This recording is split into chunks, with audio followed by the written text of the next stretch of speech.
यदि आप लॉ पढ़ना चाहते हैं तो कहीं और क्यों जाना, हमारे ऐप को डाउनलोड करें और लॉ पढ़ें। नमस्ते सदावत्सलय मातृभूमि। पाकिस्तान की मुश्किलें कम होती नहीं नज़र आ रही हैं। पाकिस्तान की मुश्किलें कम न होने का कारण पाकिस्तान की अपनी दोहरा चरित्र और अपनी प्रवृत्ति है।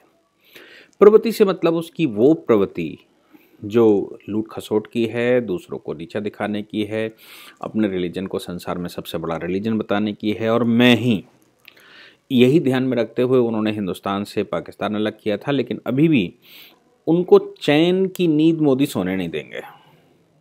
उनको लगा था कि ट्रंप चले जाएंगे तो हमारी कुछ मुश्किलें आसान होंगी, इसलिए पाकिस्तानी मुसलमान जो पाकिस्तानी अमेरिकन है वो लगातार अमेरिका में ट्रंप के खिलाफ और बाइडेन के फेवर में प्रचार कर रहा था। वो शायद भूल जाता है कि अमेरिका में कोई भी सरकार हो, लेकिन वो सरकार अपने यहाँ की ओरिजिनल पॉलिसी को ध्यान में रखती है। वो बाइडेन बैठे या ट्रंप बैठे या बुश बैठे या ओबामा बैठे, उनकी जो पॉलिसी है वो पॉलिसी चेंज नहीं होती। आज उसका एक इलस्ट्रेशन सामने दिखाई दिया कि यूएस प्रशासन ने पाकिस्तान को सीधी चेतावनी दी। यूनाइटेड स्टेट के जो सेक्रेटरी हैं उन्होंने पाकिस्तान के फॉरेन मिनिस्टर से बात की और फॉरेन मिनिस्टर से बात करते हुए उन्होंने कहा कि ये जो वॉल स्ट्रीट जर्नल के पत्रकार या उनके जो ब्यूरो चीफ साउथ एशिया के लिए थे, जिनका केंद्र मुंबई था, उनको पाकिस्तान में मारा गया था।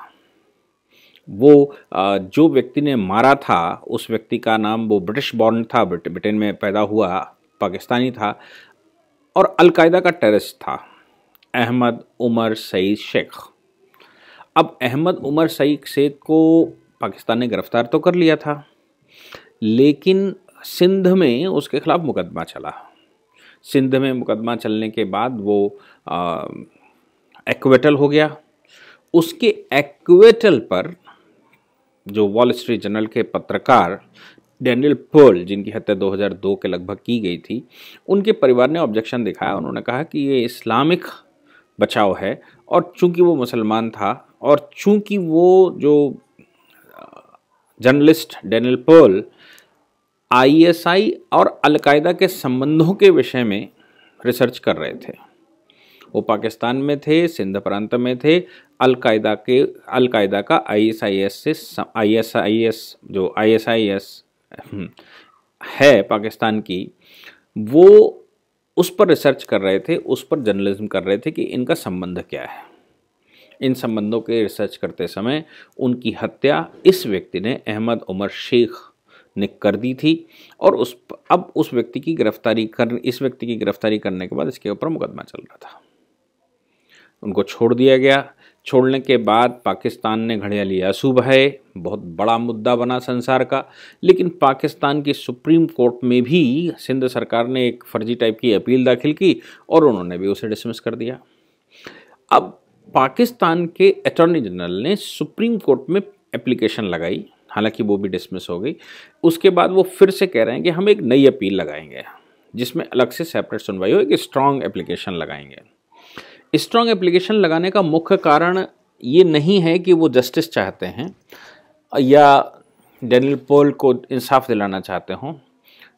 उनका चरित्र आप जानते ही हैं कि कुलभूषण जाधव अंदर कब से बना हुआ है और क्या उनकी परिस्थिति है। लेकिन इस सिचुएशन में यूएस की जो नई सरकार बैठी बाइडेन के नेतृत्व में, उस सरकार के फॉरेन मिनिस्टर यानी कि फॉरेन सेक्रेटरी ने पाकिस्तान के फॉरेन सेक्रेटरी को फ़ोन कर लिया और फ़ोन करके जो ख़तरनाक बात महमूद कुरैशी से कही उन्होंने ये कहा कि आप शेख को हमारे हवाले कर दीजिए, शेख को हम अमेरिका ले जाएंगे, हमारे नागरिक की हत्या की गई, हमारे जर्नलिस्ट की हत्या की गई, इसलिए इसके ऊपर हम अपने यहाँ ट्रायल चलाएंगे।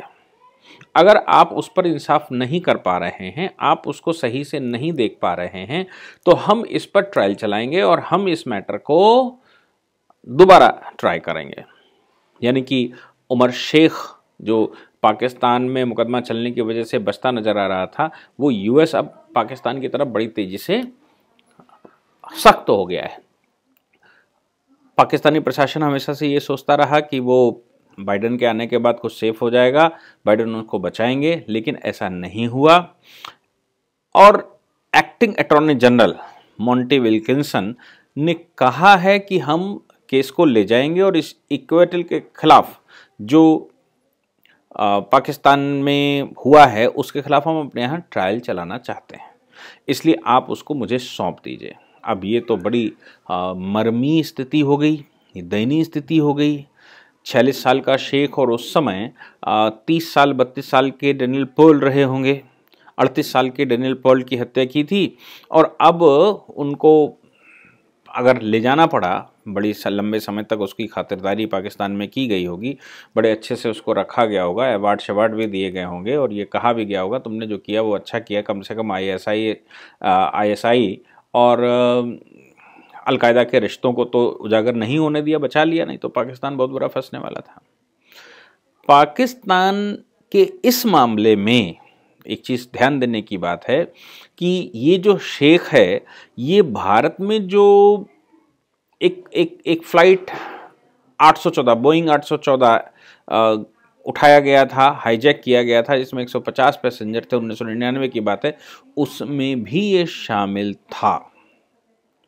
और जब ये हाईजैक करके उठाया गया था, जैसे मोहम्मद का चीफ मसूद अजहर, मुश्ताक अहमद, इनको रिलीज़ किया गया था, उसके 3 वर्ष बाद इसकी हत्या की गई, इनकी डेनियल पर्ल की हत्या की गई।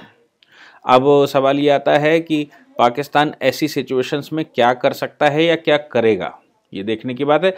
लेकिन पाकिस्तान का कैरेक्टर आप देख सकते हैं कि इतने बड़े हत्याकांड में किसी व्यक्ति के शामिल होने के बावजूद, इतने बड़े केस में किसी व्यक्ति के ने भाग लिया हो, उस पर पाकिस्तान सरकार ने एविडेंसेस कलेक्ट किए हों, हालांकि उन्होंने बड़ी कमजोरी से मुकदमा लड़ा होगा, इसमें कोई शक नहीं है, लेकिन उसको एक्विटल हो जाए, ये कुछ हजम नहीं होती दिखाई पड़ रही। लेकिन भय बिन प्रीत न होत गोसाई, चूँकि भय है अमेरिका पता नहीं क्या एक्शन ले लेगा, और अमेरिका ने साफ कह दिया है कि आपने हमारे नागरिक को मारा है, उमर शेख को हमको दे दीजिए, हम उस पर इन्वेस्टिगेशन भी कर लेंगे, उस पर ट्रायल भी चला लेंगे, मेरा नागरिक उसने मारा है इसलिए हम उस पर ट्रायल चलाकर उसको सजा देंगे।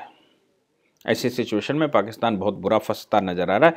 पाकिस्तान क्या करे उसको कुछ समझ नहीं आ रहा, इसलिए वहाँ के अटॉर्नी जनरल ने सिर्फ एक बात कही कि हम एक स्ट्रॉन्ग एप्लीकेशन सुप्रीम कोर्ट में लगाएंगे और उसके बाद सुप्रीम कोर्ट में उसकी सुनवाई करवाएंगे। कितनी स्ट्रॉन्ग एप्लीकेशन लगाते हैं और क्या करते हैं और यूएस उनसे क्या मांग लेता है, तो बाइडेन प्रशासन कैसे उनके खिलाफ रिएक्ट करेगा इन फ्यूचर, ये तो देखने की बात होगी। वैसे बाइडेन प्रशासन जहाँ तक लग रहा था कि वो सोच रहे थे कि हमें बाइडेन से रिलीफ मिलेगी, बाइडेन प्रशासन से उनको रिलीफ लगती नहीं दिख रही है और वो फंसते ही जा रहे हैं। Thank you very much.